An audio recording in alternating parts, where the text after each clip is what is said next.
وروسته له هغه چې د حجر الاسود له عصري تخنیک سره اخیستل شوي ښکلي او واضح عکسونه خپاره شول، د مقام ابراهیم نایابه انځورونه هم خپاره شول.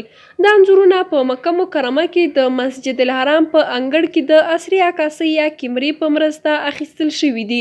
دا انځورونه د حرمین شریفین ادارې لخوا په 2 ټولنیزو رسنیو کې خپاره شوي چې اوس په ټویټر او د حرمین ادارې نورو ټولنیزو اکاونټونو کې خورا شهرت ترلاسه کړی او ډیر خوښول کیږي. د یادونې وړ ده چې مقام ابراهیم هغه تیږه ده چې ابراهیم علیه السلام به پرې ودرېده او د کعبې دیوالونه به یې جوړول. په دغه تیږه اوس هم د ابراهیم علیه السلام د پښو خاپونه موجود دي. اوږدوالی او سوروالی 50 سانتي متره دی چې اوس د سرو زرو په یوه جنګله کې خوندي دي.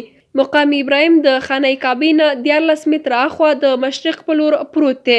ذکر یې په قرآن کریم کې هم راغلی دی چې له طواف وروسته حجاج دغلته 2 رکعته نفل لمونځ کوي.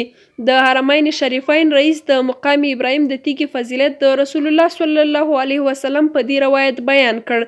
حجر الاسود او مقام ابراهیم د جنت له یاقوتونو څخه 2 یاقوت دي. که چیرته الله تعالی د دې ځلا یعنې رڼا او نورانیت نه وی ختم کړی نو د دوی په رڼا به د مشرق او مغرب ترمنځ هر څه رڼا یا روښانه وای. دا لومړی ځل دی چې د نوې او عصري ټکنالوژۍ په مرسته د مقام ابراهیم دومره شفاف عکسونه اخیستل شوي دي.